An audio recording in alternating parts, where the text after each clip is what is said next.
You know, there are very few things in life as comforting as the smell of something baking in the oven. It's this warm, inviting aroma that just promises something delicious is on the way. And we've been doing it forever, right? Crushing wheat, adding water, applying heat. But what if I told you that the secret to that perfect golden brown bake has a hidden and kind of darker side? Let's get into the science of what's really going on inside your oven. Ah, look at that. This is the moment every baker lives for. That perfect golden brown color. It's not just for show. It tells you everything you need to know about the incredible flavor and texture waiting for you. It's the goal. But how do we get there? And is there, maybe, a hidden cost to achieving this kind of perfection? So, what is the secret behind this amazing transformation? Well, it's a chemical reaction. One that creates both the deliciousness we absolutely crave and a risk that, well, we really need to understand. Okay, let's dive into the dark side of browning. We're about to pull back the curtain on the complex chemistry that turns simple dough into a culinary masterpiece, and, in the process, reveals a hidden danger. The scientific name for this magic is the Maillard reaction. Basically, it's this whole cascade of chemical changes that happens when proteins, amino acids, and what we call reducing sugars, just think of simple sugars like glucose, get really hot. This isn't just browning. It's the actual creation of hundreds of new complex flavor and aroma compounds. It's where all the good stuff comes from. So here's how it all unfolds. First, you've got your building blocks, the sugars and the proteins, already mixed together in the dough. As it bakes, the surface starts to dry out, which lets the temperature really climb. And once it gets past about 115 degrees Celsius, that's when the reaction kicks into high gear, creating those deep flavors and that beautiful brown crust we all love. And here, this is where our story takes a sharp turn. For all the delicious complexity it creates, the Maillard reaction has let's call it an unwelcome side effect. It's an unintended consequence of all that high heat magic. And that brings us to the villain of our story, a compound with a pretty scary-sounding name, acrylamide. Yeah, the science on this is pretty direct, and frankly, it's concerning. Acrylamide is classified as a neurotoxin, which means it can be toxic to your nerve tissue, and it's also a suspected carcinogen. And the crazy thing is, it's created in the exact same process that gives us that wonderful browning. So where do we find it? Well, basically in any starchy food that's cooked at high temperatures. We're talking baking, frying, toasting, you name it.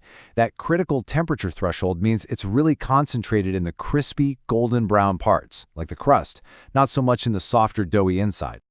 Okay, so if we want to solve this problem, we first need to understand the recipe for creating it. So let's break down the chemistry step by step. The recipe, believe it or not, is shockingly simple. You only need 3 key ingredients. You need a specific amino acid called asparagine, a simple reducing sugar like glucose, and, you guessed it, high heat. When those 3 things come together, you get acrylamide. Now this is a really crucial point. Asparagine isn't some weird additive. It's a completely natural part of lots of plant-based foods, especially the grains and flours we use for baking. So this isn't a new problem we've created. It's been a part of our baking since the very, very beginning.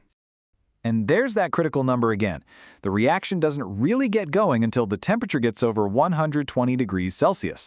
This is exactly why the crust, which gets the hottest and the driest, is the main formation zone, while the moist, cooler center of a loaf of bread stays pretty much free of it. So, we have a problem. But here's the good news. Once you know the recipe for something, you can start to change it. And that is exactly what food science has figured out how to do. The entire strategy comes down to this really simple, kind of elegant idea. If you can just remove one of the key ingredients from that chemical recipe, you can stop the reaction from ever happening in the first place. Okay, so meet the hero of our story, an enzyme called asparaginase. This enzyme is a total specialist. Its only job is to find the asparagine in the dough and chemically change it into a different amino acid called aspartate. And here is the absolutely brilliant part. Aspartate just doesn't participate in making acrylamide. Problem solved. And the results? They are stunning. By adding this simple enzyme, which is usually considered a processing aid, so it often doesn't even show up on the label, manufacturers can slash the amount of acrylamide that forms by up to 95%. That is a massive win for food safety. It's really just a simple before and after. On one side, you've got the original recipe, asparagine plus sugar plus heat equals acrylamide. But on the other side, after asparaginase has done its job, that key ingredient is gone. The dangerous reaction is stopped dead in its tracks, while all the good browning reactions get to continue. It's the best of both worlds. Now, while the enzyme is definitely the star player, it's not the only trick up the food scientist's sleeve. They can also fine-tune baking times and temperatures, use really long fermentation methods to naturally reduce the precursors, or even inject steam at the last minute, all in the name of a safer but still delicious final product. So, what does this all mean for the food on our shelves? It means that, behind the scenes, science is constantly working to make our favorite treats safer, often without us even noticing a thing. You know, the key takeaway here is just how empowering this is. This is a perfect example of how scientific understanding lets us perfect our oldest food traditions. We get to keep everything we love about them while intelligently managing the risks that were hidden inside all along. And this isn't just happening in a few isolated labs. Industry groups have created what they call a global toolbox of best practices. This makes sure that manufacturers everywhere have the knowledge they need to reduce acrylamide effectively and consistently. This is a pretty powerful story of how we've made our food fundamentally better and safer. And it really makes you wonder, doesn't it? What other secrets are still hidden in our favorite foods, just waiting for science to uncover them, and maybe even improve them? Industrial Bakery Simplified.